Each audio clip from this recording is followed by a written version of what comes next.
I wake up every single day. I am who I say I am. And I get what I get because I live in beast mode. Stop being gazelles. You're not average. You're not even good. You were born to be great. What's going on? Welcome to another edition of the Secret to Success podcast. I'm your host, CJ.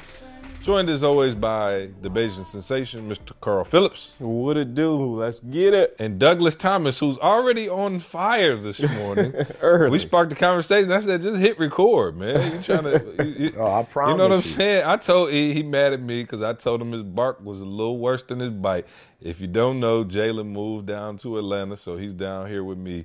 And he said he cut off, and I said, please give me a break, Jay. I promise you. Jay still got, he probably still got e-debit card. I can't tell you why he cut off, but he Hey, cut off. let me say a story real quick. Jay was going to get some wings last night, him and Kel. I was like, yeah, y'all go get some wings. I'll eat some, whatever, with y'all. I knew they didn't have any money, so I was like, here go my card. So Jay went, got the food, came back, we ate, and I was about to go to bed. They were still up. And I was like, oh, Jay, can I get my card back? He was like, oh, my bad. It takes his wallet. I put out his wallet. He was like, my bad, force of habit. I was like, yeah. He got Douglas AT. I told them kids got an unlimited debit. Access. I'm like, what is that? No, he ain't got no unlimited debit. And what's so funny is I remember when he used to clown the Arringtons about it. And now I said, hoo. Hey, my. I switched. See, I used to say I wanted to for be. my podcast world, it is a mama versus daddy. I know a lot of and y'all as we talked about last week, Right. shut your mouth. Y'all know what I'm talking about. Yeah. So here's the deal. My son got, for his 21st birthday, he got a Louis bag. Mm-hmm. And for graduation, he got a Louis bag. Now, you know, me and my wife, we getting into it on the way to the Louis store in New York as we about to scoop him a bag. But I'm going to tell you, my wife shut me down. I ain't going to lie, podcast world, she shut me down. I was like, yo, how you buy my man? Like, what message are you giving buying my son a Louis bag, 21st birthday for graduation? Like, she got a book bag at 21, and he got a luggage set, for graduation. He showed up at my house looking like Paris Hilton. Oh, I was like, what in the devil? I'm like, but this is what she told me. Wow, see? Jay. Yeah, she shut me down. She said, I ain't never had to pay for your son a lawyer. I ain't never had to pay for him for court. You know what I'm saying? So I'm like, hey, I got cousins who, she said I ain't never had to buy Pampers.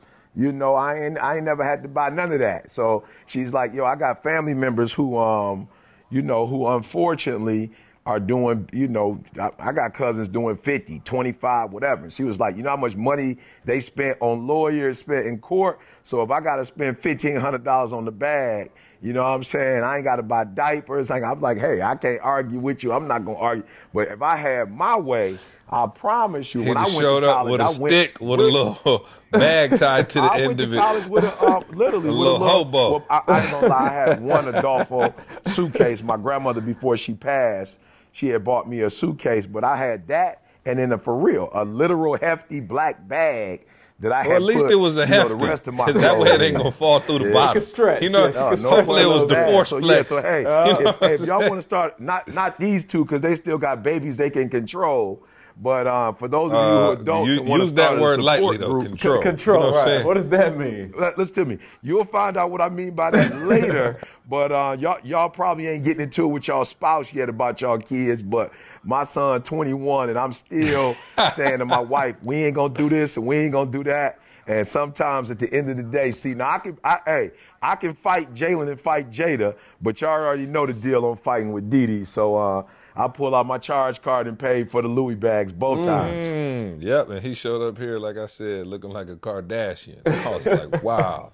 I was like, this is unbelievable. I said, Jay, Oh, hold on. See, I just got a note, too. I just got a note from Didi. She said, oh, okay, you crying about me spending money on my son Louis, but you weren't crying when we bought Trey that outfit, that polo outfit for. Ouch. Hey, look, Trey wearing. No, I'm saying me. See, she said she not talking about you. She talking about when I went to Polo yeah. and I was about to Cash say, little tray out. because we I was like, Oshkosh yeah, for you gosh. right, my bad. You know what I'm saying? Like, Yeah. you know what I'm saying? What's the other crazy eight? Oh, look, right.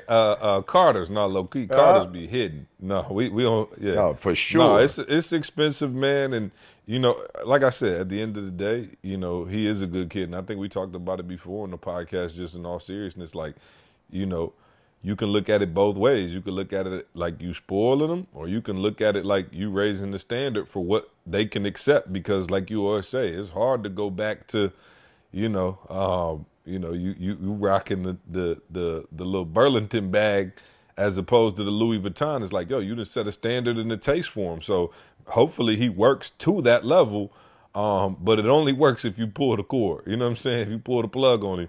If you keep showering him, then he might not ever have to just grind it out. But yeah, and I say this in all seriousness. You know, I talk to people, you know, who are, and this is no disrespect, but people who are either, you know, lower middle class or, you know, what we call sometimes, and no disrespect, but a poverty mindset. This is for people, you know, who don't or who've not experienced wealth.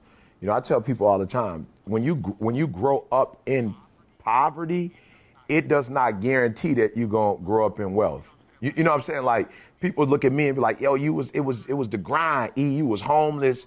You know, you dropped out of school. You got that bite. You know what I'm saying? Okay, I'm like, yeah, it's a lot of people that I grew up with, you know, who dropped out of school, who, you know, fell on hard times, who are not where we are right now. You feel what I'm saying? Like, so it's not like you grew up in poverty and you grow up, you know, without. Now, I didn't grow up in poverty. You know what I'm saying? I grew up, you know, in the working class. But just because you grew up in that situation doesn't guarantee you're going to blow up. And just because you grew up in wealth doesn't mean that the next generation is necessarily going to be wealthy.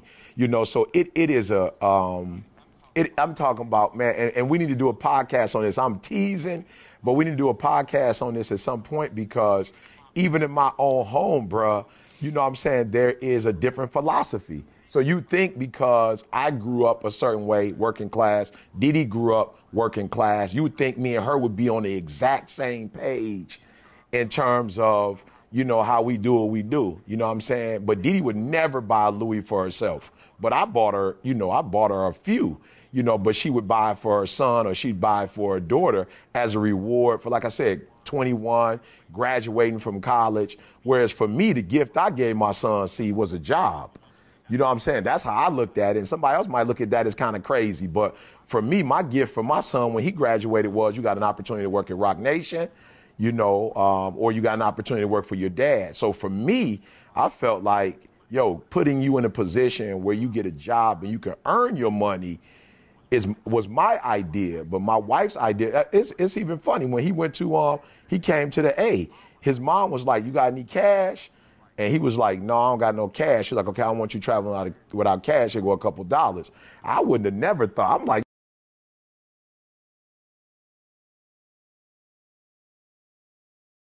do whatever. But his mom was like, and I was going to say something, but I was like, you know what? I don't have the right to say nothing. Like, that's her child. You know, she gave birth to him, and I'm not about to fight. We about to go on an 8-day trip. I ain't about to fight with her over that and then end up ruining our trip. But I'm just saying, in general, I wouldn't have given him cash. I'm like, yo, you got a job. Why don't you have cash in your pocket? Like, why didn't you deposit some money and put it in your pocket? But, you know, like I said, Moms was like, oh, you can't be traveling without that. And so I'm pissed because I'm going to holler at him. He could have bought the wings with that money his mom gave him. He going to take your charge card like he ain't got no money. So we're going to have a discussion about that. What about the dynamic now of Jada? Because, like, how y'all operate with Jada? Is it completely different? Oh, let me tell you something. Boom that had the debit card since she was 6. Right, that's what I'm saying. What's the I'm saying, she got orders popping up at the crib. I'm like, what kid, 11 years old, just got boxes sitting at the front door of stuff? Yeah, but I'm not going to lie. It's a difference between, you know, for real, it's a difference between your children. My daughter is not, like, Jada would never, and I'm not going to say never, she's 19. Jada ain't got no Louis. Like, she ain't on that. You know, Jaylen is the more high-end kid. My daughter, yeah, she might have, like, whatever, but she's buying it from China, and it's like $15, $16. Jada wouldn't spend $50 on a shirt to save her life. Like, she's not into that. You know what I'm saying? So she's probably a lot more responsible. Jada has a job this summer as well. Jada gonna use her money. Like, she ain't gonna use your money. I can't remember the last time Jada said to me, Dad, can you put some money on my, in my account, on my debit card? She works. Like, she just not like that. She is her mother's child. Like I said, I gotta buy Didi a Mercedes. Didi has a Honda with "Why Hate Me" on the license plate on a Honda. You know what I'm saying? I'm like, this is unbelievable. I remember when we were in college, her mom bought her a new car, and she was like, you can get whatever you want on the lot. Didi bought a Trio Tracer. Like, that's the lowest car on the lot. You know, so Jada's her mother's child. She doesn't really require a whole lot of money or whatever. So, yeah, she does buy, like, little cheap stuff off, whatever. But she ain't her brother. Jaylen will buy 50 Louis bags, you know, if you let my man. And, again, that's another podcast. See, you can have two children who grew up in the exact same house and have a total different personality, you know, and a total different swag. Yeah, I wonder if it's the nature versus nurture I bet you thing. at 21, I buy her one. If she turned 21, she don't ask for one. Just because Jaylen got one, I think I'm about to buy her the whole Louis. She about to have a franchise. She about to have a Louis franchise.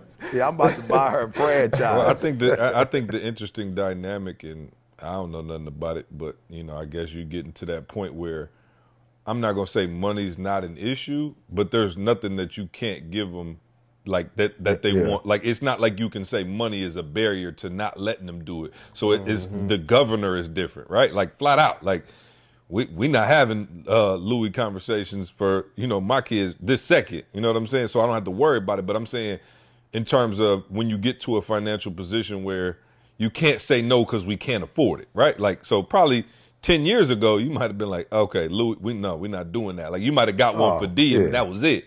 But you wouldn't have been able to, you know, just cash your kids out with several Louis. Like, y'all was doing well, but y'all wasn't maybe on that level.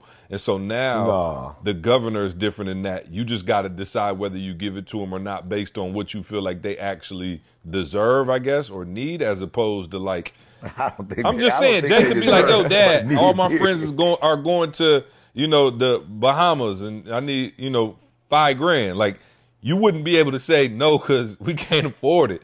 You would have to say no because I don't feel like you should go. You know what I'm saying? So how does that dynamic change as, you know, I guess you balling out of control now. So how does that change the game? Well, I just think, for real, see, you need to think about, and this is tough, man, because you're talking about being first generation.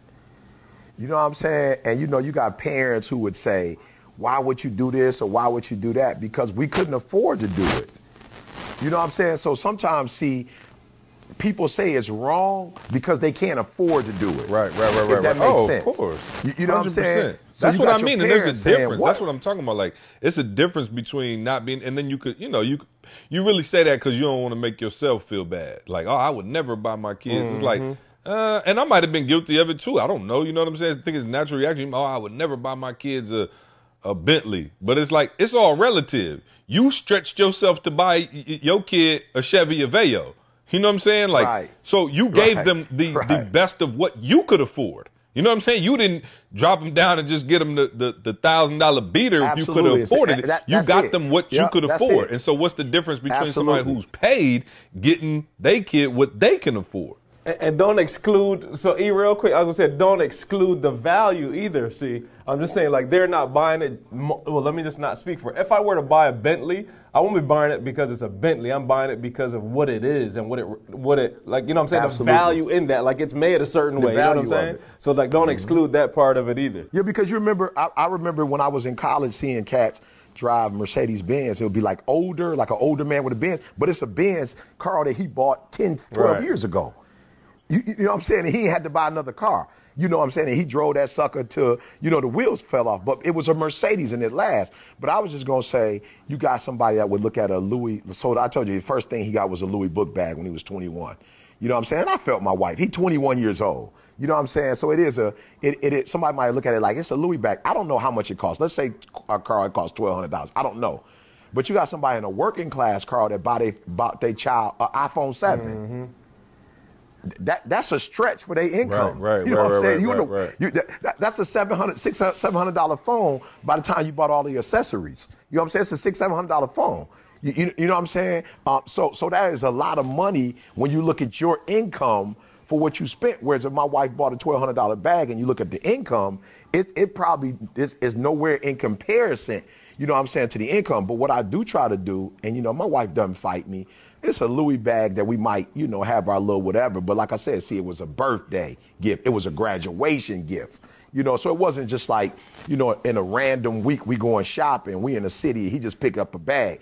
This was for, you know, she felt 21 was a big, you know what I'm saying? Occasion, yeah. You know, that was a big deal. And she felt like graduation, you know, from college in 4 years was a big deal.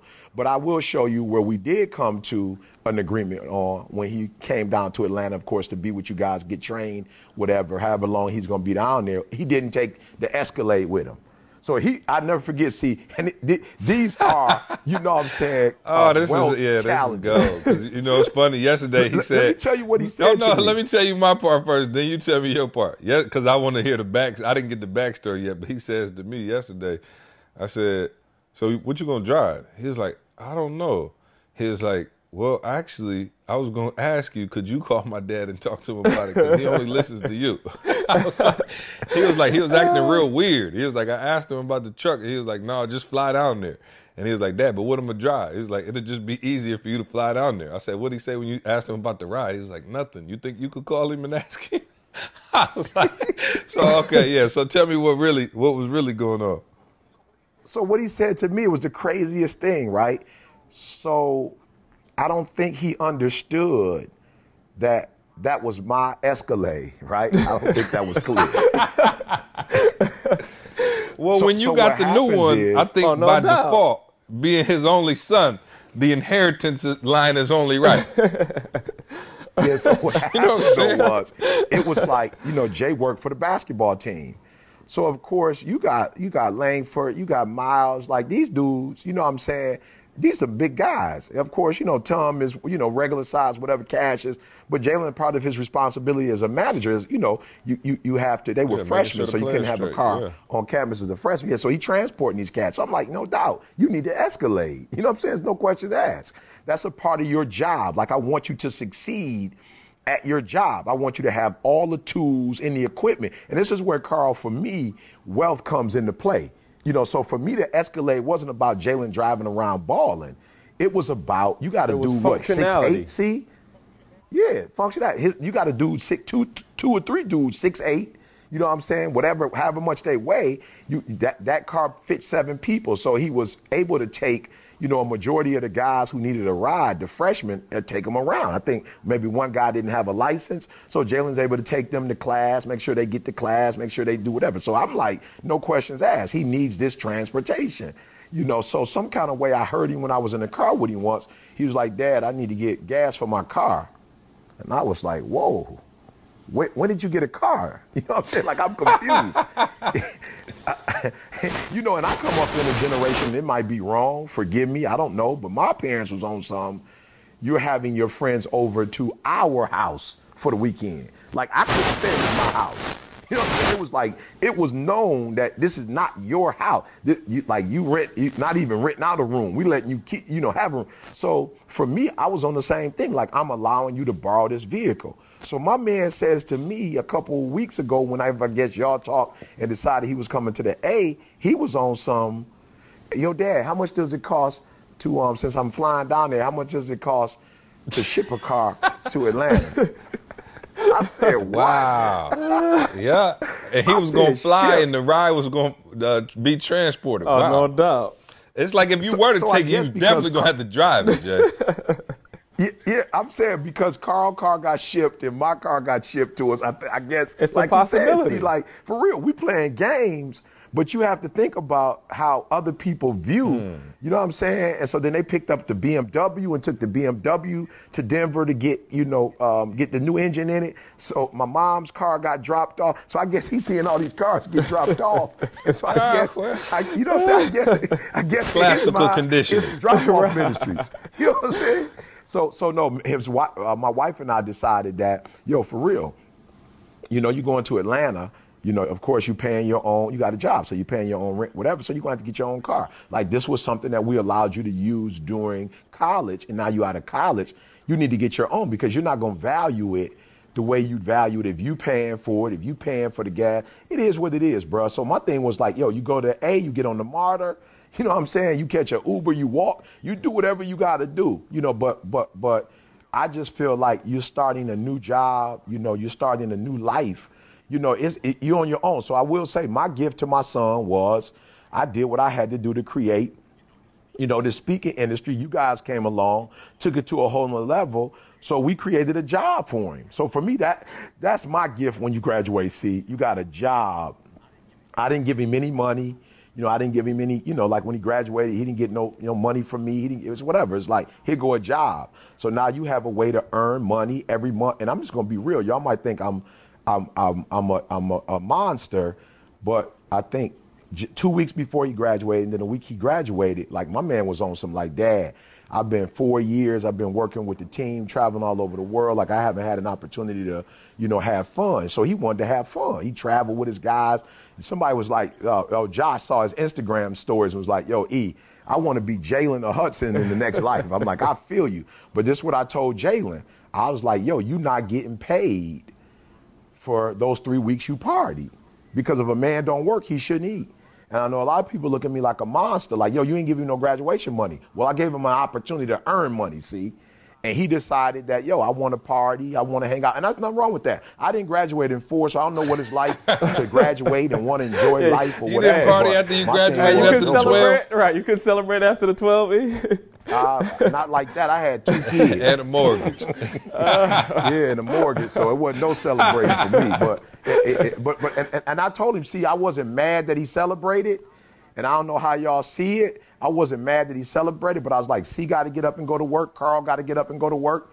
You know what I'm saying? Everybody else on the squad got to get up and go to work. So if you want to party, that's cool, but I can't pay you 3 weeks for partying.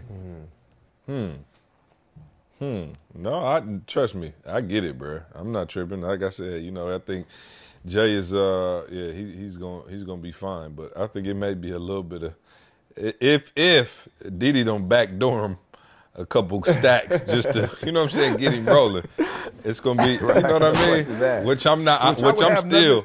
Which I wouldn't know about if she did, and if she did, I can't check her. See, you know what I'm saying? She got that trump card. Right. Well, she slide $100,000 into his account just as a little safety net. Then we'll know what's up.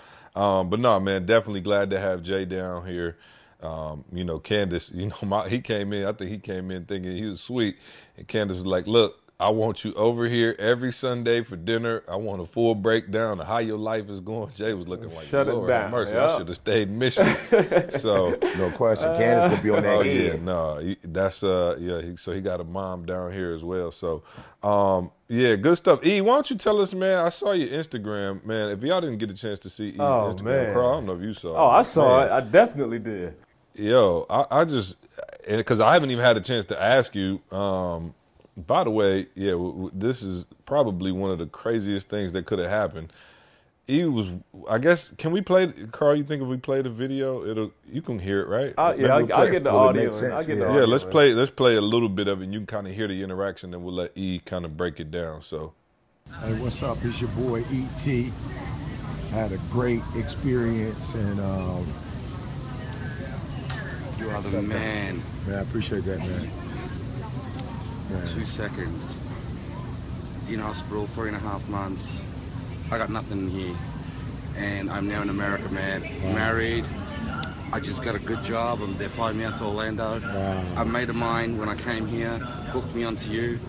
I'll be posting all over Facebook. I appreciate that, man. I was just doing a basic little video trying to capture something that I did with the kids, and I was at the airport, man. I appreciate you, man. And I'm doing mentoring now myself at the work. And I got no small intestine. Wow. They told me I was going to be part of my shit in a bag and not walk. Wow. And here I am, man. And I can't believe, is there any way I could take a photo? Yeah, no problem, man. Not at all. Mark's going to just freak no out. Problem. All right, E, so what happened there? Like, for those of you who didn't watch the video, go to Instagram and watch the video. But just amazing. Like, I watched it and I was like, honestly, like choked up. I showed Candace this morning and she was just like, wow, that was like the most authentic, incredible encounter, you know, that you could capture just, you know, like that. So what happened? I don't know. and I'm being real. Like, I don't know what happened. It was crazy because I had gone to the the middle school, Abney Middle School that morning in Grand Rapids, and had the awesome privilege of honoring those kids, you know, what we call MVPs, academically, behavior, whatever, you know, attendance, whatever. And, you know, we did breakfast for them, then we spent some time with the rest of the kids. Then I went to the baseball game on the Whitecaps with the elementary kids and just had a blast, man. And so I got to the airport in Detroit to head to New York. And I don't know, man. I just was like I was like, okay, all right. You know, I just want the people to follow me through the day. So I'm like, I'm finally in the airport, finally got a little breather. You know what I'm saying? Like, all right, cool. I'm going to, you know, do a video and just explain, you know, what's going on. And before I could really get into the video, this dude interrupts me. And it was weird because he walked past me. Yeah, he was almost past you. Yeah, he had walked past me, right? And I ain't gonna lie, I felt bad, you know, because I was doing the video. And, you know, sometimes when you're on the phone, it seems like you were in personal, and I wasn't. But I was on the phone, so I wasn't really paying attention. So apparently he tried to get my attention, and he was like, yo, can I get 2 seconds? Because he was like, felt like, you know, he was interrupting me. And I was like, yeah, what's up? You know what I'm saying? And I'm not gonna lie. Like, if it was a basketball, football player or something like that, you know what I'm saying? Like, I would have been like, oh, what's going on? He just threw me off because he didn't look like a fan. You're like, oh, that's a fan. You know what I'm saying? Like, sometimes you go through the airport, you can see somebody looking at you. You know what I'm saying? You can see somebody like, I don't know, but basketball team. You know what I'm saying, Carl? The theory makes sense. Oh, yeah, you know, people always, you know what I'm saying? Matter of fact, though, real quick, hold the story. Podcast. I was in Macy's the other day, and shout out to the dude. He said he listened to the podcast. Dude and his wife came up to me and was like, yo, CJ, is that you? I started to record it and put it on Instagram, but I couldn't find my phone. Right. You should do that next time. Yeah, you should do that next time. But I'm saying, I'm being real. I've seen like basketball teams or, you know, lacrosse teams. Right, you know, right. I've seen teams. And it's kind of like, oh, okay, they probably do watch me. Like, it makes sense. You know what I'm saying? But this dude, like I said, I was caught up videoing. And then when he said, I need 2 seconds, and he started to tell his story, I'm not going to lie, man. Like, every time for me, it's like, I never saw us here. Like, I definitely saw us impacting people, going and changing the world, but not necessarily somebody from Australia. You know what I'm saying? So when he started talking about his, you know, how his insides, like, I was like, whoa, this next level. You know, of course, I thought about Glenn and Naomi because he's from Melbourne, and I was just like blown away. So it happened so fast that even afterwards, it wasn't until I got on the plane that it really hit me, you know, what happened, you know, and I was like, y'all know most of the stuff I don't even put up. But because of how that happened, like, I was recording it because he caught me when I was like, I'm saying he caught me when I was recording. Hey, let me ask you this real quick. How come you kept? You just couldn't process? Because I'm saying it got so intimate. I thought you would have pulled the phone back or something. But because I'm saying you was in his face. Like I said, it happened so quick. You know what I'm saying? He was right there. That, you know how I am. My deal is, you know, you give somebody your undivided attention. You know what I'm saying? So for me, once he started going, I didn't want to, you know, like, interrupt him by taking the phone, saying, hold on, I was recording, let me stop. You know, that's why I tried to break through and was like, yo, bro, I was just doing whatever. But he didn't stop. You know what I'm saying? He kept going. So it was weird. But I tell you, see, what really hit me is when I was going through when I was reading the comments, and this one young lady was like, yo, E, like, I know you impact the world, but you probably in real time don't. That was probably one of the realest statements I'd ever made. She was like, yeah, I know you know, but in real time you don't get it. You know, and I was like, you're right. As people are walking past you, I'm in New York, people are like, yo, I ain't trying to be disrespectful. Bro, you changed my life. I'm in Five Guys. My man, like, you changed my life. Like, and so she's right. We do know when we take these messages out, it is going to change lives. You just don't know, see, that it's the teacher next to you. You don't know that it's Right. you know, the firefighter next to you. You know, you don't know you on the plane. It's the engineer next to you. Like you. So when she said in real time, I was like, you're right. So it's you know, it's surreal. Yo, this is stuff that Martin Luther King did. This is the kind of stuff, you know, that Gandhi did. This kind of stuff Mother Teresa did. Like, these are the people that you look up to. You know, this is what Oprah doing for people. You know what I'm saying? Like, it's unbelievable when you actually physically meet people and you see you change their lives. So yeah, and man, that's today, crazy. You're in New York to have lunch with Seinfeld. I think, Jerry Seinfeld. You know what I'm saying? Yeah. And then tomorrow playing in Cam Newton's celebrity kickball game. Let me ask y'all a question. Yeah, how the blank did we get here? Oh, let me teach. I don't know. You know what I'm saying? Like, be Carl in the video. I'm sitting here like, yo, I literally just thought about it. Like, yo, he's in New York to have lunch with Jerry Seinfeld. Of course, we had lunch with his wife, Jessica Seinfeld, about a month or two ago. And then, you know, tomorrow you're playing in Cam Newton's celebrity softball game. Of course, you just did some work with Cam, and he's been, you know, a follower and a friend for some time now. But seriously, guys, how I didn't even, and this wasn't even part of what I want to talk about today, but how did we get here? And I guess I can translate the topic. So, okay, so let me try to set this up. Y'all know this is my thing. I like to have bridge the gap here. So I was talking to somebody over the weekend who was listening to the podcast, and they were, Candace had a baby shower here, and they were like, yo, I love the podcast. I listen to the podcast, all of this. You guys are great. You know, for that, you know, however long I'm listening to it, you know, it makes me feel good. I'm excited about it. And then, you know, it lasts for a little while, but, you know, you guys are lucky because you have each other. You know, when you do the podcast, you do all these things, you got each other to, like, you know, iron sharpen iron. But, like, for the majority of us, we hear the podcast and we're on fire, and then we go into a toxic work environment and lose that fire. You guys are lucky because you never have to lose that, you know, that edge or that momentum. It's like, yo, you hang up and you calling E, you calling Carl, you calling C. Like, how do we keep that, you know, motivation that we have, that we feel inspired from the podcast or listening to E's videos and all of these things? Keep listening to it. Yeah. I mean, it was a good question because she was like, yo, you guys are lucky. You have an environment that's just caters to, like, positivity at all times. Meanwhile, as soon as we get done listening to the podcast, we go in and got to deal with some, you know, butthead boss. You know what I'm saying? So, but I'm saying we had to do that too, though, see. So that's why I say be careful with the word luck. This is intentional and deliberate because we had whatever kind of boss you just said. We had those, you know what I'm saying? But we made a decision that we wanted to be here, and we made the sacrifices necessary to get here. So I'm just saying, for those of you, don't act like it cannot happen for you. Don't act like we came to this place, you know, without any resistance, or, you know, it was handed to us. We too were in that. I'm talking about. And I don't want to get C started, but I was going to say some names of some folks when you walked into our office, the young man all the way in the back and the young lady when you first walk in. Oh, it definitely wasn't, it wasn't positive. I could definitely, you know what I'm saying? Close. E, where'd you go? Oh, I'm right here. I'm just saying. I was just sitting here thinking about how toxic I always it get was. yelled at for cutting you off. I'm trying to let you playing. talk and you stop. No. I stopped just because I was really thinking about Carl. Yo, like how sick. I'm back there. It wasn't even toxic, Carl. How sick it was. I'm talking about I mean, in a couple instances, it was sick. That's real. You know what I'm saying? Just flat out. You know, but we got through that and we got here. So I'm just saying to whoever's listening who wants to get out of that, yo, we got out of it. And you heard them saying it before. Like, it wasn't like we was making a lot of money. It wasn't like we was making a lot of decisions. You know what I'm saying? It was a lot of stuff happening to us.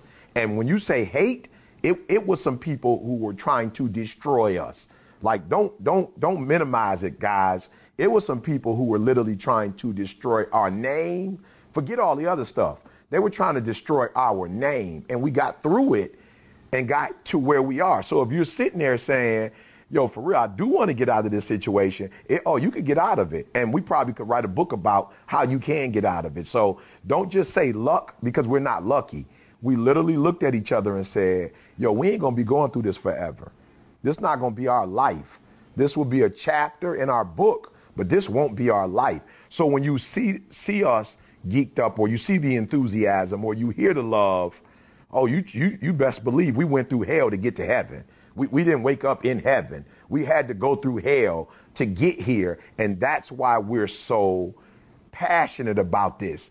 You know what I'm saying? And we are, you know, when you hear us going at it, like she said, it's brotherly love. It took a lot. It's like with LeBron when they won last year, and you saw LeBron in tears and hugging people and whatever, you know, it's because of the hell he went through, leaving, coming back, you know, all of the ridicule. Like, yo, we've been through it, y'all. Do not think for one instance life is, you know, as Langston Hughes said, life ain't been no crystal stair for these three brothers right here and the people that work for us and has helped us to get here. Yeah, and I think one of the key things that you mentioned is because we did go through that when we, you know, decided to do our own thing, we knew the exact environment that we didn't want to create, you know, and so I think that's one of the blessings of working, you know, with ETA is that, yo, we flat out said this is a few things that we absolutely will not have. And if you got a bad attitude or, you know, you got some bad vibes, it's like, yo, you got to go. And so we built an environment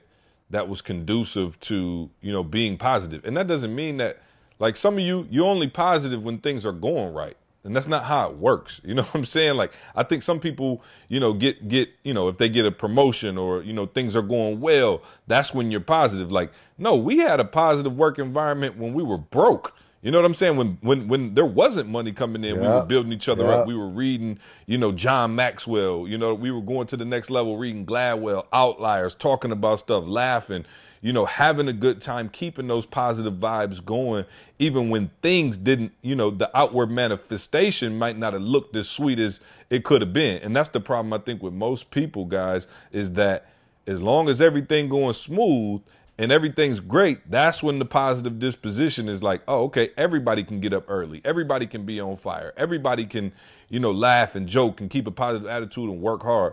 But who can work through the storms and keep their head up? You know what I mean? I think that's the key that we were able to, you know, overcome. It's like, yo, we had some dark days. I tell people all the time, like, yo, I remember I tried to get a job. I don't know if I ever told this story on the podcast. I know I told it before at a conference maybe, but I'm talking about down. My wife had came home, you know, she wanted to go out to eat. We didn't have any money. We were broke. And I was like, shoot, I was embarrassed. I was hurt. So the next Monday, I knew you could go down to the school and get a job like substitute teaching. I think it was like $100 a day. So I was like, all right, cool. I'm about to go in here and substitute teach a couple days. Just like for real. If I go in, you know, and work, you know, at lunch, work before I go to, you know, whatever on the ETA stuff, work at lunch, work after school, you know, I'll be all right.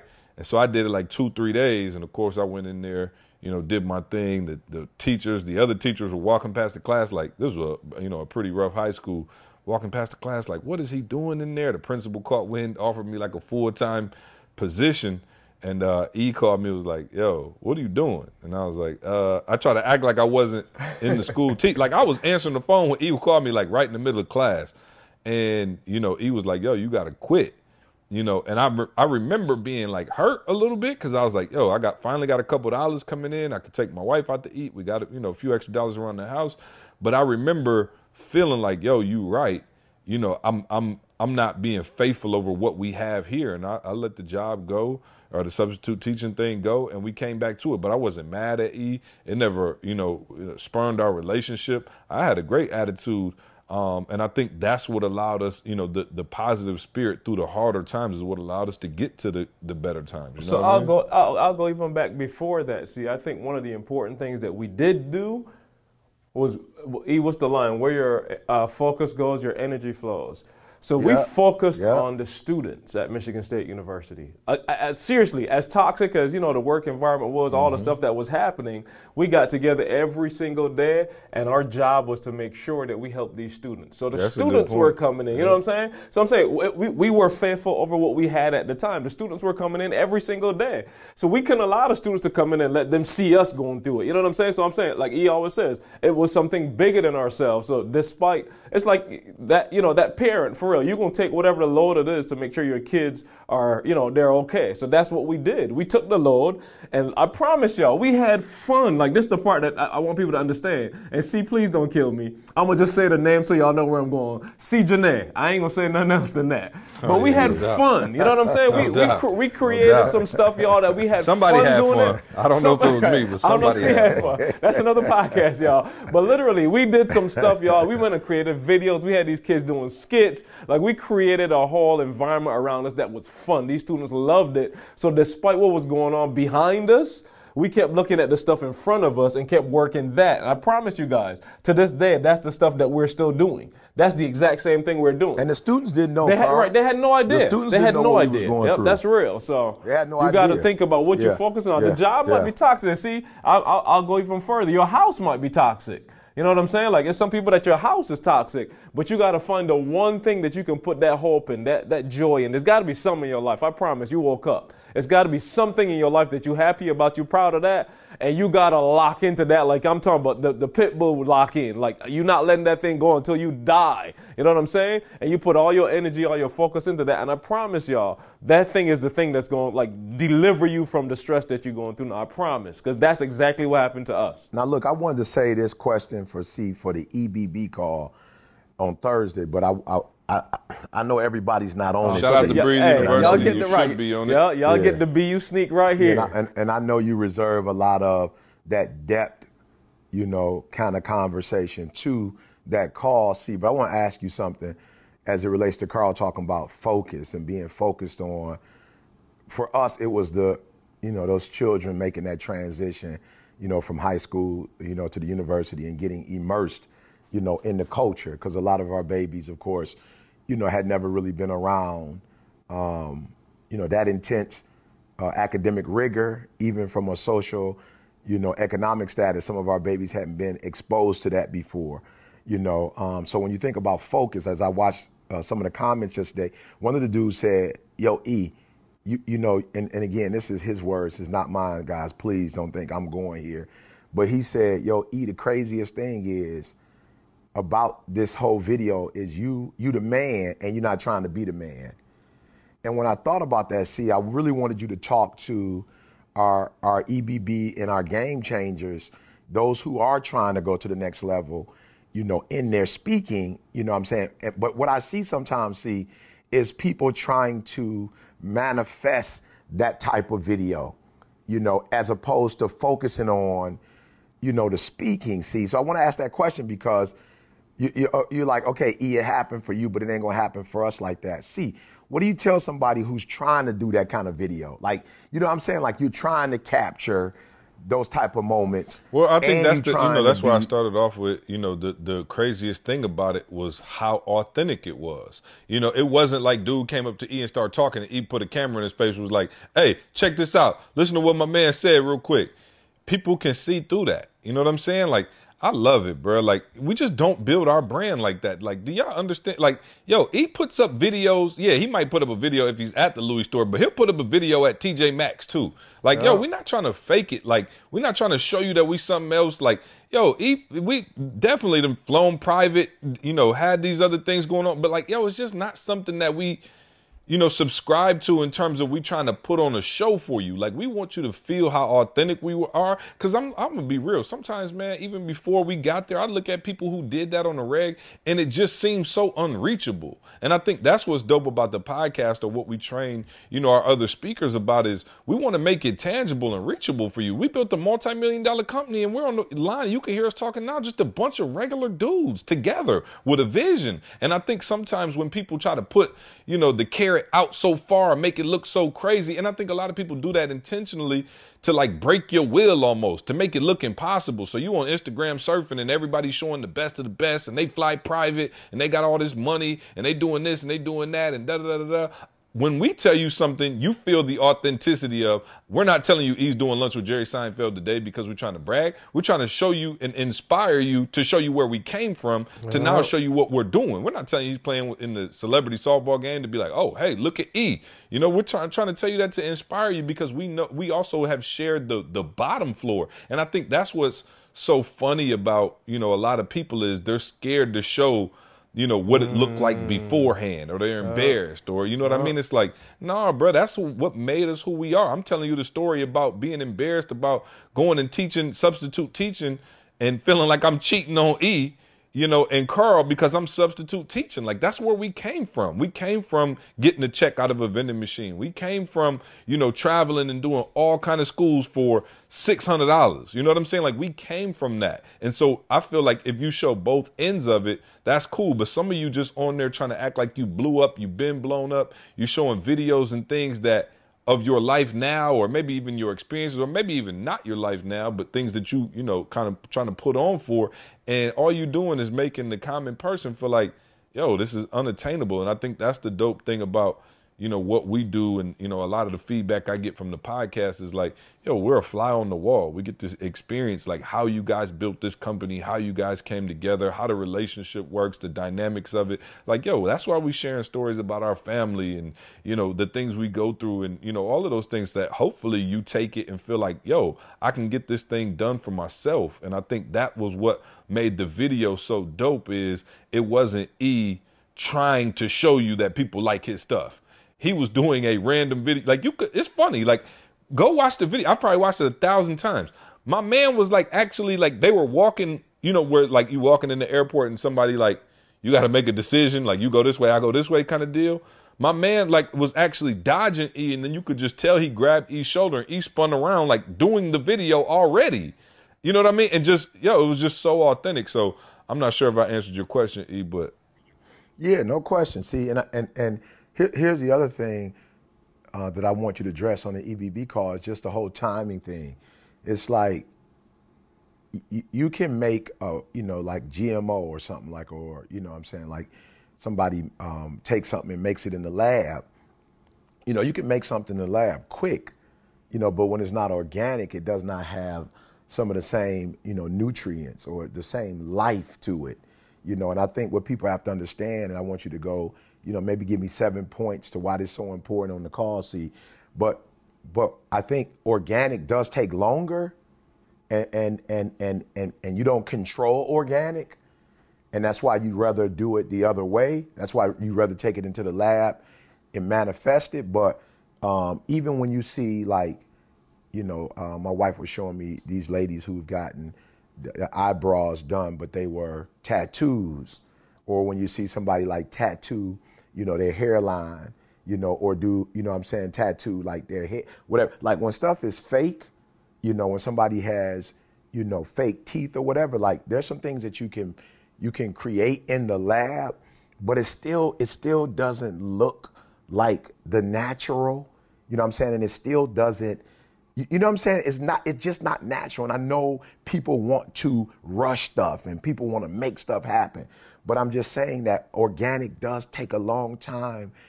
But when it's done in that fashion, guys, you get all the blessings, all the nutrients, all the life, you know, and you're able to be a blessing to others, you know. So I just want you guys to be cautious about trying to go in the lab and create your success.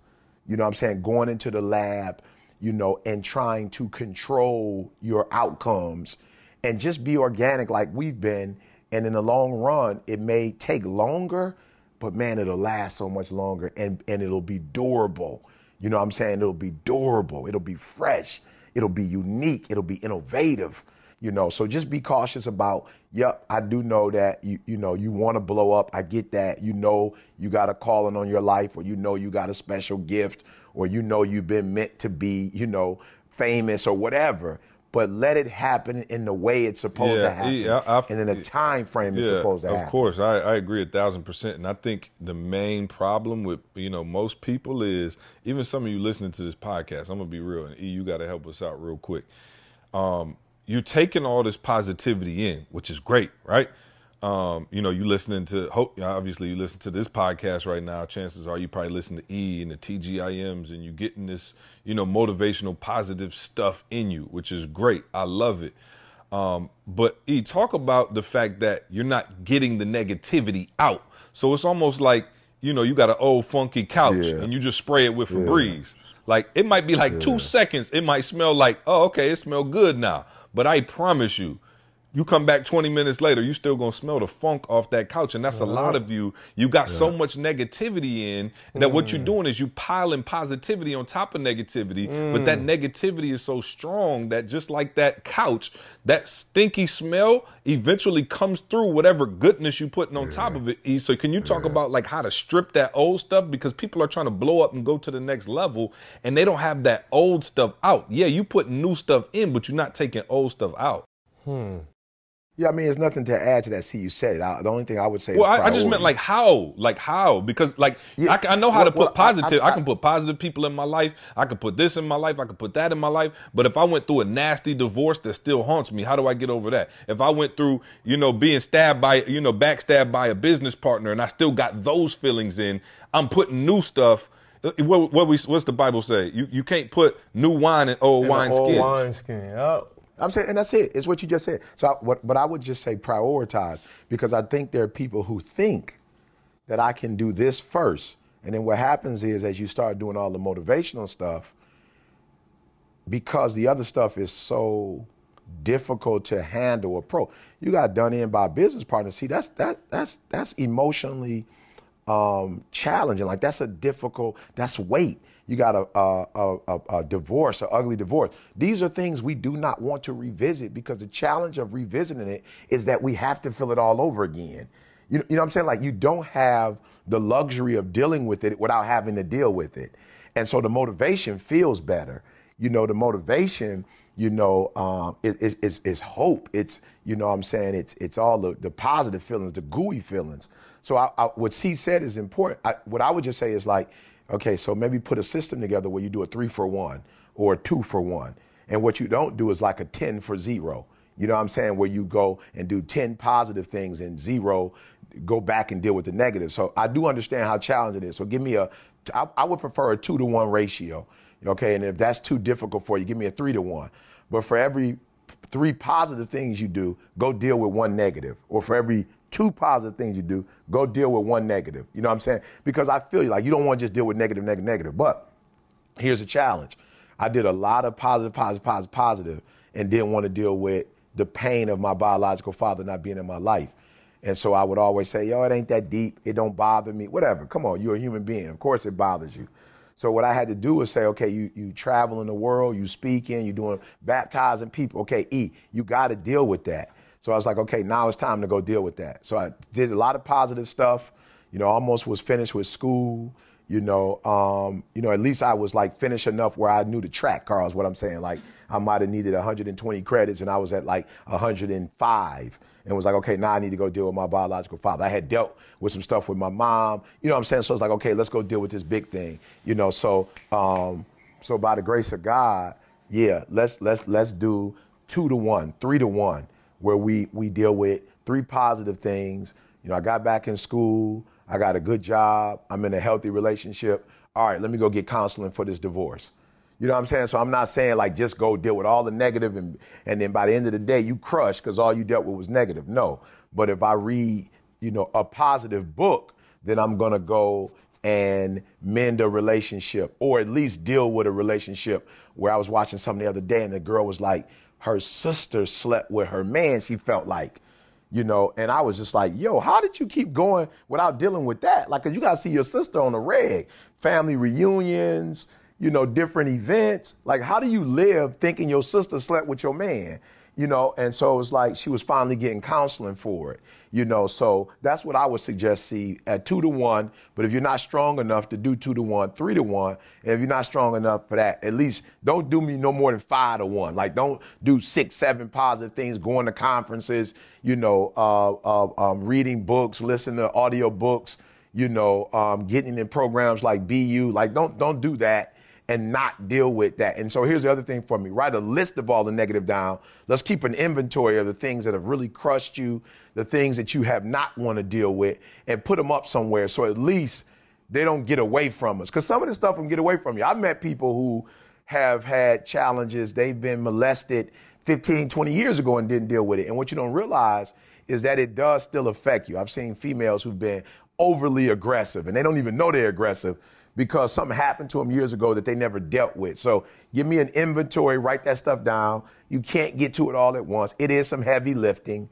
but get to it when you can, and then share it with a friend, so you don't have to do it alone. And that friend can keep you accountable and say, girl, I remember the ugly divorce. What are you doing about that? Because if you don't deal with the ugly divorce, what you'll be doing is, making good money, dressing nice, traveling the world, you know what I'm saying, and balling out of control to overcompensate for that. And that's not what we want. We saw when Kobe Bryant had come back from that injury, and he didn't deal with it properly and didn't heal properly. He ended up messing up the other leg.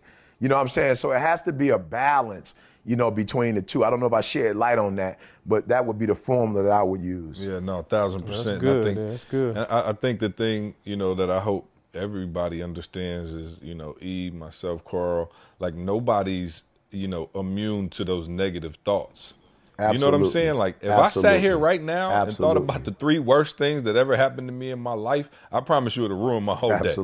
Like, I'm just saying, if I sat here, give me 5 minutes to just be like, okay, here go these 3 things. Just think about them, think about them, think about them. Yo, you'll ruin your entire day. And so Carl said it, where your focus goes, your energy flows, and what you feed grows, right? You got to stop feeding that negativity and eventually starve it out. But like, yo, fix it and then move on from it and don't focus on it. Because some of you, like I said, if you spend half the time, like he just said, you spend half the time pouring in positive stuff, listening to the podcast, TGIMs, whatever other source of motivation you got, and then you spend the other half dwelling on the negative, you come out net even. Like, you're no better than you were. And to get better, you truly have to. Or worse. Right, yeah, exactly. And to get better, man, you truly have to be putting that positive stuff in. Yeah, it's got to be, just that straight motivation, man. You can't be, contaminating it with that old stuff. So, thanks for helping out on that. Like shout out to Tanya, who actually was the one during the baby shower who hit me with this topic and was like, yo, this is what, I would love to hear y'all talk about. Hey, I want to change the subject. I don't remember who said it, but shout out to the dude that told me he loved a podcast. The only challenge that he has with it is like he feel like he in the room with us having a conversation and he can't say, he want to say something, he feel like he can't say nothing. You know what I'm saying?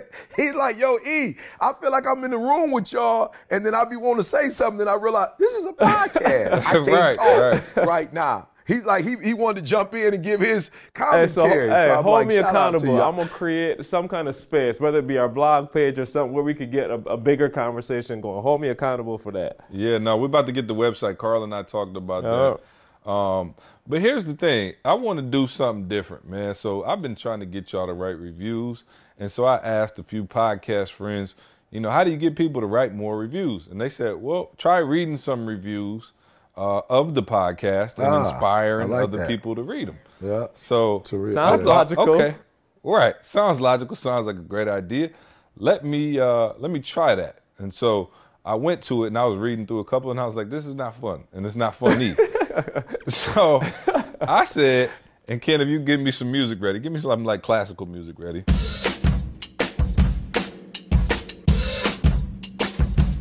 I said, hey, why don't we do the negative comments? That'd be a lot funner and funnier to do the negative comments. You know what I'm saying? So y'all can see that, hey, we still human, baby. So I went through, now it wasn't a lot, but I did find some negative comments, and I picked out, the most hurtful, funniest ones, because I know you guys can take it. So you sure? Not a lot. Yeah. Are you sure? Well, I hope so. Well, the majority of the majority of the negative comments were about me. If that helps y'all sleep any better, we should be good. You know what I'm saying? If that helps you sleep any better, the majority of the bad ones were. Go figure, right? I'm like, I thought Carl for sure would have had the most hate mail, but some kind of way, I got it. So.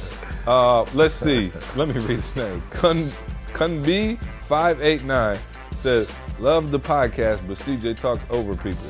Yo, CJ is hella rude and an idiot, and he is always talking over the other guys or going on a yelling rant.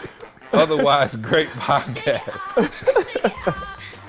Let's see. We got, and I put one for each. Actually, I got 2 for me.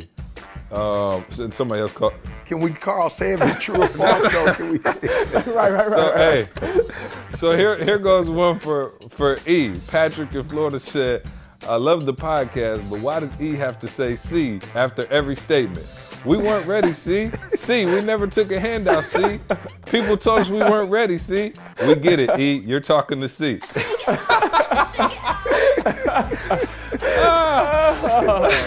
I love Victor. Victor in New York. Everybody always starts with, this is a really great podcast. Victor, this one's for Carl. Victor in New York said, this is a really great podcast. Actually, it's my favorite podcast right now. The only problem is Carl. Never really sure where he stands. This guy flip-flops more than a fish out of water. Dude, pick a side and roll with it. Other than that, this stuff is gone. Hey, I can't argue with those. Hey, It is what it is. This the last one. Ryan in Philly said, love the podcast, but CJ's an idiot. It's like, we get it, dude. You're smart. Now let somebody else talk. Wow. Hey, if, yeah. So write a bad So now that our self-esteem is murdered, Wow, right. those of you who actually do like us, go write us a review. Yeah, I thought that was more entertaining than reading. No, this podcast changed my life. You guys are great. Trust me, we love those too. But wanted to see that. Hey, we're not perfect, baby. We still working on it. Did I really talk over you guys? I thought. Hey, can we rebuttal? Hey, Carl, is this No, so what you say? What you say? I said, hey, Carl, is this stuff really true? Right. Hey, I don't know. I can't choose a side, E. Right. So look, man, go write us reviews, man. We thank you guys. We are Yeah, definitely. man, we struggling to crack that top 10 right now, but I think we did get to 9 last week. Somebody told me I could fly. You know what I'm saying? But with your reviews and somebody else wrote in that question, like, how can we help you guys? Thanks for the podcast. Look, just share it with people, man. The people who you know would enjoy listening to it. Not the people who I read these reviews from, but some people who you know are interested in hearing what we got to say. And man, let me say this real quick, information. see. Yep. I'm being real, man, in terms of just sharing it. Like, I was filling out a document yesterday, and they asked, like, what is y'all mission statement? Like, what are you guys trying to do? And I promise you I was trying to write the biggest, fanciest thing. And I just said, like, we just want to help people. We want to show people that if you put your effort forward, that you could get whatever you want.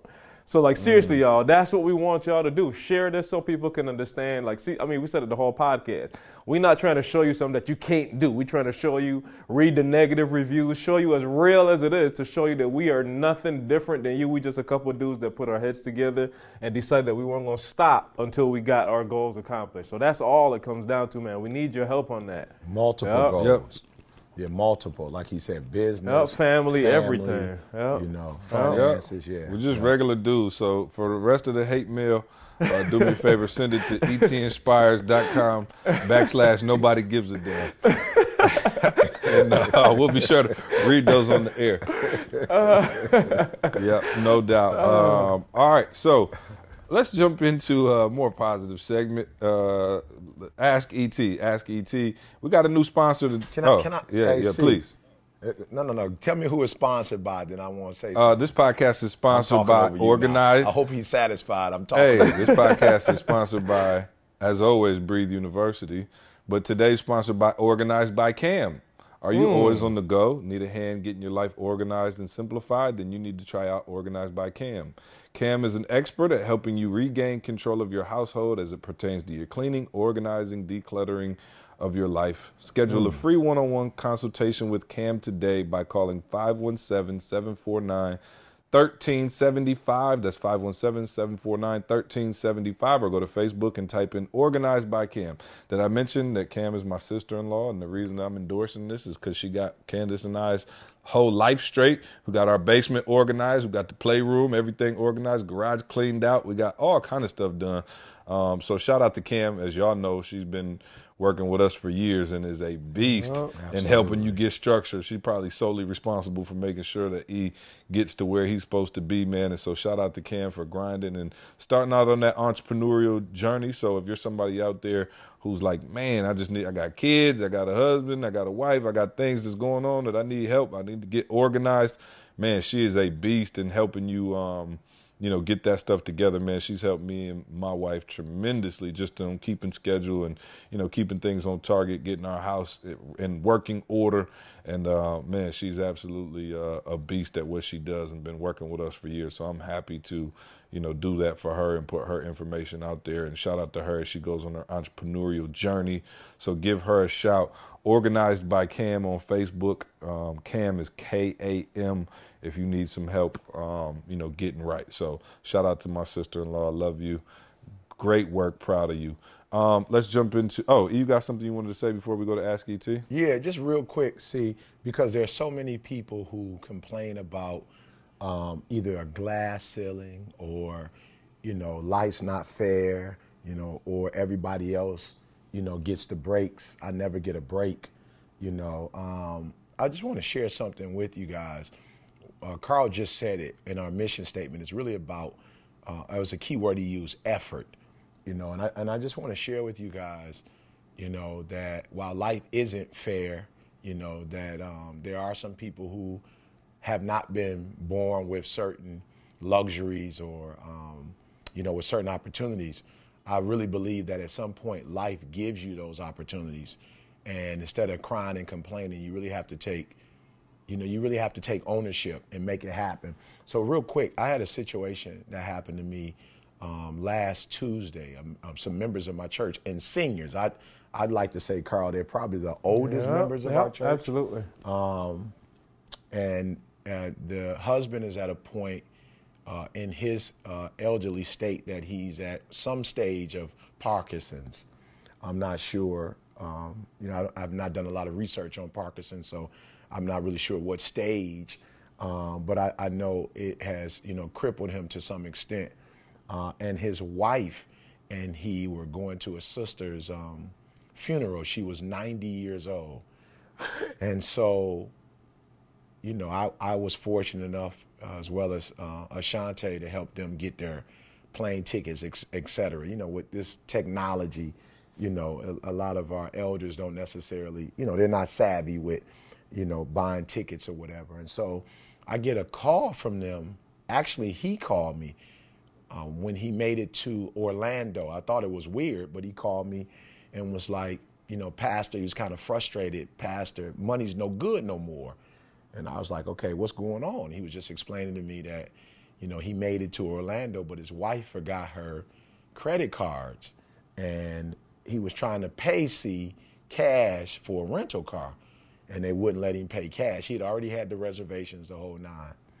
And so I was like, put me on the line with Enterprise. We have a corporate account, so I tried to hook him up with our corporate account. She was like, sir, that can happen, but not at the airport. Apparently, the airport has some strenuous rules. And so she was like, we can't do it at the airport, but we can do it at a local branch, which is about 20 minutes from here. I'm like, but they don't have transportation. You know what I'm saying? So I'm not 100% sure, like, how's this going to work? And she was like, not being rude, but kind of like, that's not our problem. And, again, not to be rude, but we have other customers that we need to get to, you know what I'm saying? So you guys are going to have to find another way. And so I sat there, I'm in the car, by the grace of God with our young guns, so Jaylen was in the car and he's like, yo, Dad, let's just, get an Uber. And I'm like, okay, I'm not trying to be funny, but we're in Michigan there in Orlando. And Jay was like, oh, no, it's not a problem. You know what I'm saying? We can do it. And they're going to call us. And when they call us, we'll explain the situation. So I was like, no problem. So we got them an Uber. They were about in Ocala, I think is how you say it, Florida. So it's about an hour drive from where they were, And not, mind you, they're elders. My man's got Parkinson's. So I called Uber, and Uber was like, yo, there are rules. They would have to meet me on the second level or something like that. See, wherever these, what I'm saying? It's like Ubers can't go everywhere. There's a designated spot for them. Well, they were all the way in rental car. And so she was like, okay, I'm not sure how we're going to get back up there, but let me find a wheelchair because we needed a wheelchair to get here. And so Enterprise was like, yo, we don't have wheelchairs. That's like the airline. And now you downstairs, so it's not like you're going to be able to find, what I'm saying? You're not going to be able to get that service. So I'm thinking to myself, like, shoot. So my man calls me. I tell him, second level. So then I'm like, yo, I don't know what to do. So we end up calling back. And my man was like, yo, I can't go down there, And so I was like, okay, I don't know what I'm going to do. So he calls me back and was like, yo, I'm here. Are they there? And I'm like, nope. And I'm like, yo, I don't know how I'm going to get them up there, right? So I'm thinking, hey, he Uber, see, one or two calls, it's like, it's a wrap. My man like, okay, y'all going to have to find another way. I'm trying to make this loop. My man says, look, give me a minute. let me think of something. And so he calls me back 5 minutes later and was like, yo, I'm gonna go pay the park and I'm gonna walk down there and find them. And I'm like, what? Uber. He like, yeah, don't worry about it. I'm gonna walk down there and find them. What's their names? So he said, I told him what their names were. He was like, all right, cool. So my man calls me back. This is the third time he calls me back, asks for the name. As he's asking me for the name, he screams out her name, and she's on the phone like, yo, hold up 1 minute. Somebody's screaming my name. And lo and behold, it's the Uber driver. You know what I'm saying? And he gets a wheelchair, puts my man in a wheelchair, calls me about an hour or so later. She calls me an hour or so later at the hotel saying they got dropped off at the hotel. They good. Wow. And so, see, man, I'm sitting here, man, ready to throw. Bro, I'm talking about, see, I'm ready to punch everybody in the face, you know, who tell me about these barriers and these, well, I'm just like, yo, see, and I'm not going to lie. We try to be transparent. I ain't going to call out no names, but even in my company sometimes, see, and when I say my company, I'm talking about like my work, like not ETA, but some of my stuff. Like sometimes the people that help me, see, I get frustrated because they'll tell me they did what they were supposed to do. And they did, see. But I'm like, see, sometimes the fish sometimes an inch away, see. Sometimes the fish, see, like, yeah, you got it on the hook, see, but now you need the net, and now you need to jump off the boat. You know what I'm saying? Sometimes, see, that opportunity is like one move or two moves away from just, like, for real, there'll be people who will tell me in this company, and I'm E.T. the hip-hop preacher, you know what I believe in. They'll tell me, oh, I call. And they say, I'm like, yo, did you call back, though? You know what I'm saying? Did you call back? You know what I'm saying? Did you take that 1 or 2 extra steps? You don't say I left a message. Oh, they get back to me. I'm saying, I'm for real. See, that's what people on. I left a message. And this dude is an Uber driver, and my man, 3 calls, see, walked from the top level, parked the car, walked downstairs, found them, got the wheelchair. And this is what she told me. They elderly. She told me, I tried to get the wheelchair for my husband, but the problem was I had 2 bags, so there's no way I could push him. And she's elderly. Like, now she in good shape doing the thing, but like she got to put him in the car. He's not a small. A big dude. What you say, Carl? I'm saying what? 6'1", 6'2"? More than that. Yeah, I got to say 6'2", 6'3". Yeah, he a big guy. 6'3", about 200 and what? 60 pounds, 200 and some pounds. You know what I'm saying? Ex-military. You know what I'm saying, bro? Veteran. You know what I'm saying? So she trying to carry him around. She not 6'3".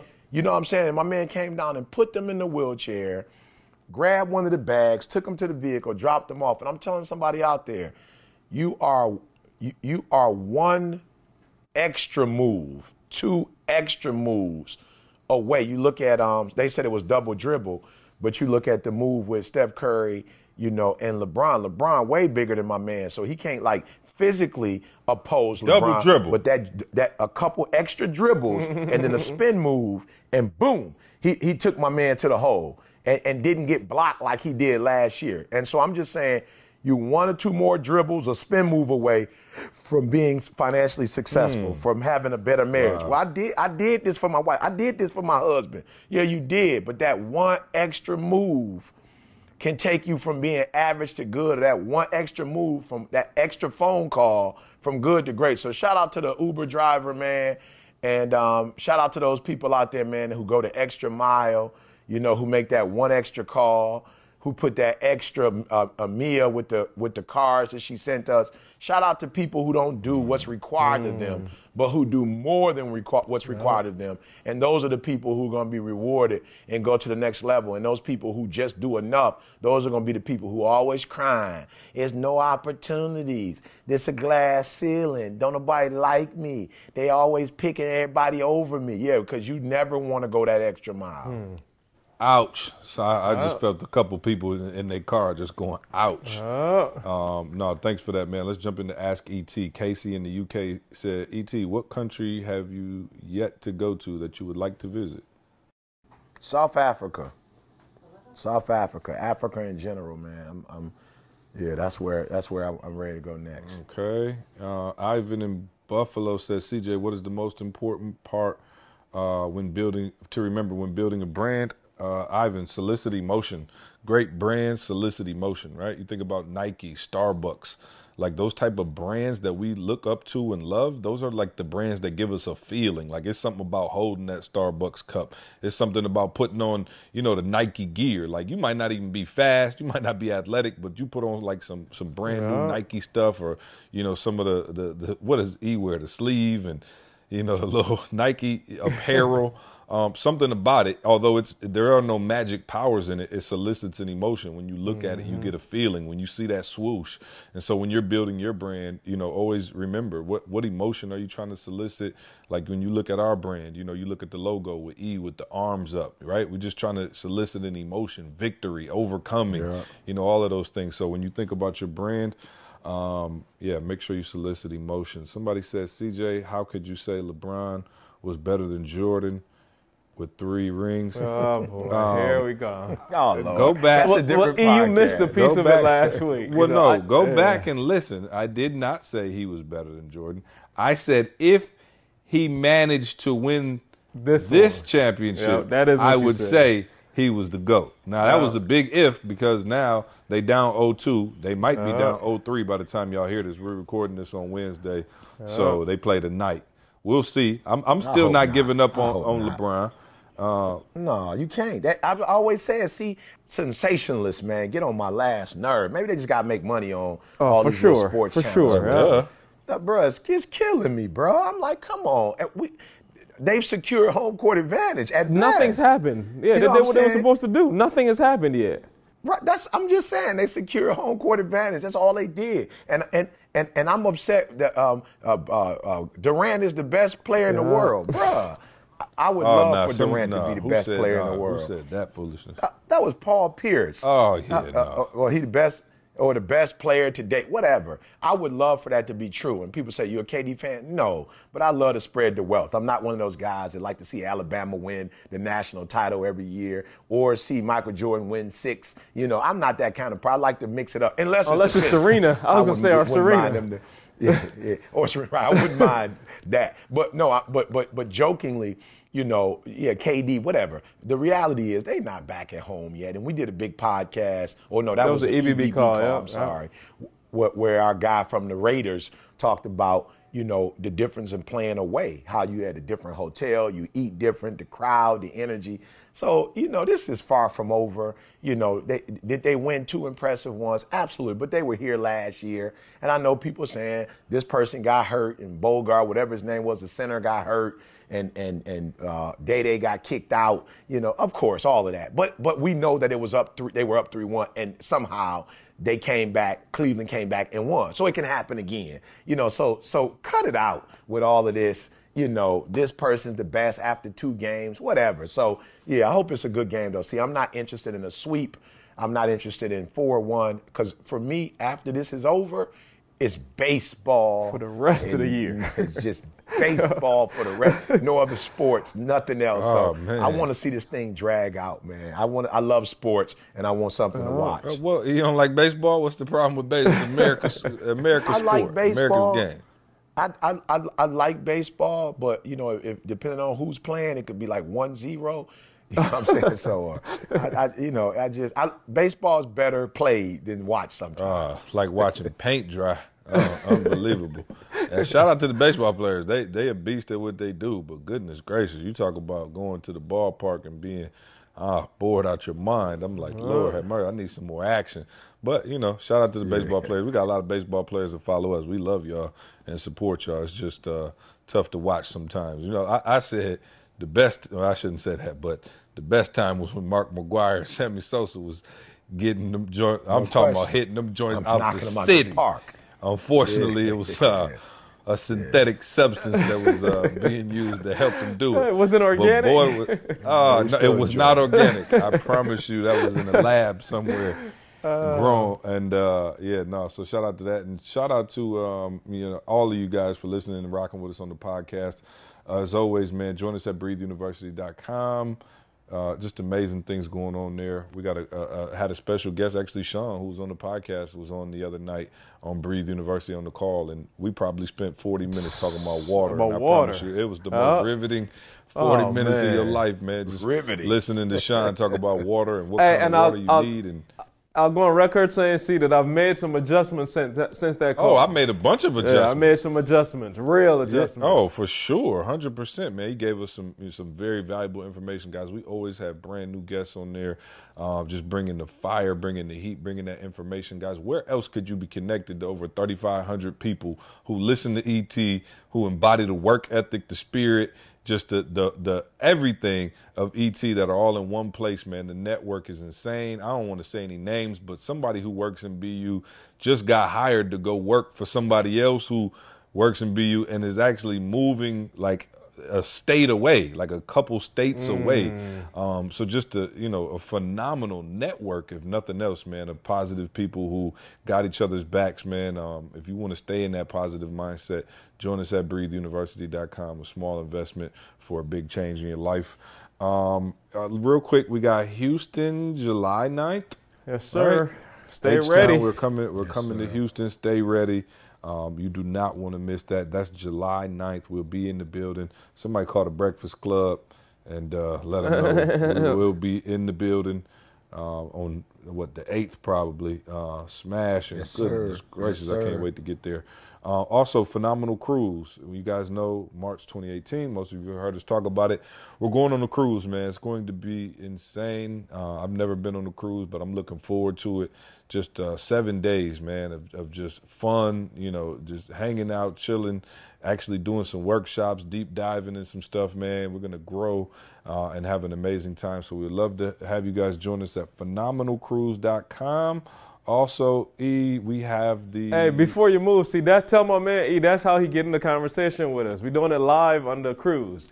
That's how you talk to us. You make sure you're on the cruise with us, and we're having a live podcast right there. Yeah, we'll do the podcast live, man. And like I said, we'll take some extra time and make sure we answer questions and just do the whole nine. So you guys definitely want to be there. Listen, it's March of 2018. I know it seems like it's a long ways away, but you want to get signed up as soon as possible. Go to phenomenalcruise.com.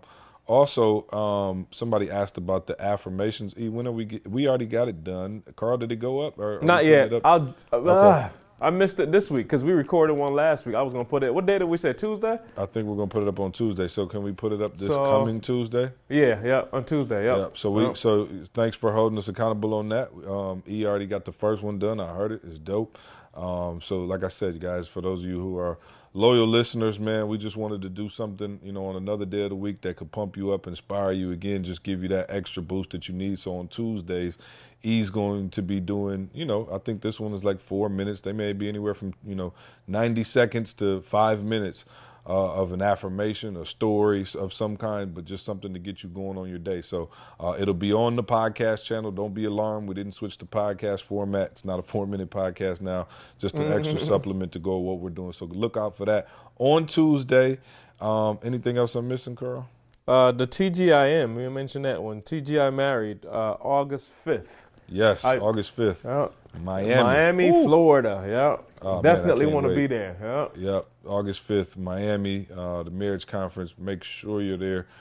Get down there if you, if that's what you need in your life. We are going in, man. Just been phenomenal. Our live events just been crazy, guys. They have been so much fun, and we're looking forward to them, man. Shout out to everybody out there for the reviews. You guys, keep us rocking, man. You guys are doing an awesome job showing us love with the reviews and the ratings. Continue to do that. E, go on and get us out of here on the nugget of the day so we can get some work done. Hey, real quick, y'all. For real, you just one move away, guys. Listen to me. For real, one move away. A lot of you are looking at your life right now. You're so caught up on how far you are behind. I remember last year, Cleveland, Golden State, Lou said, look, guys, let's just win this one. Let's not worry about the game after this or the game after this. Let's just win this one and go home. Let's just win this one and go home. So to all you guys out there who feel like, man, my marriage, look, you just one conversation away from getting it back on track. You one act away. You're one act of kindness away. You're one decision away in your business, from going to that next level. One idea away. Like, for real, just one. You're one hug away. One dinner date away. you know, one class away, you know, one test away. You know what I'm saying? Just look, you just one away. So do me a huge favor. Don't look at the scoreboard and like, yo, we down by 7 or we by, nope. Let's concentrate on the next at bat. Let's concentrate on the next possession. Like, look, yo, let's win this day. Let's win the day. Let's win the possession.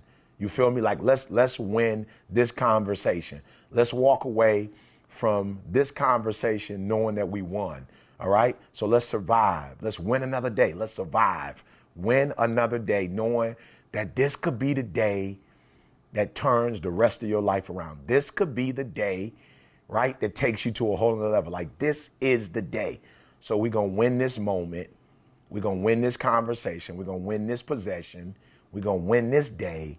And we're going to make the rest of our lives the best of our lives. So it's your boy E.T. saying, don't be overwhelmed by the scoreboard. Don't be overwhelmed by the circumstance of the situation. Don't be overwhelmed. Let's win this one, and then we'll get to the next one when it's time to get to the next one. If it was easy, everybody would do it. It's not going to be easy, but I know what you got inside of you. You got that beast mode. You got that lion. You're not a gazelle. You are a lion. All right? So remember, everybody want to be a beast until it's time to do what real beasts do. This is your moment to demonstrate you are a beast. So don't back down. Attack. And I'll see you when I see you. Appreciate that nugget of the day. Appreciate you guys for listening. We love you. We'll see you next week. I want you to focus on here right now. Don't you worry about when you get home. You make this, you concentrate on this opportunity. You don't worry about tomorrow. You concentrate on this opportunity with all your might, with all your soul.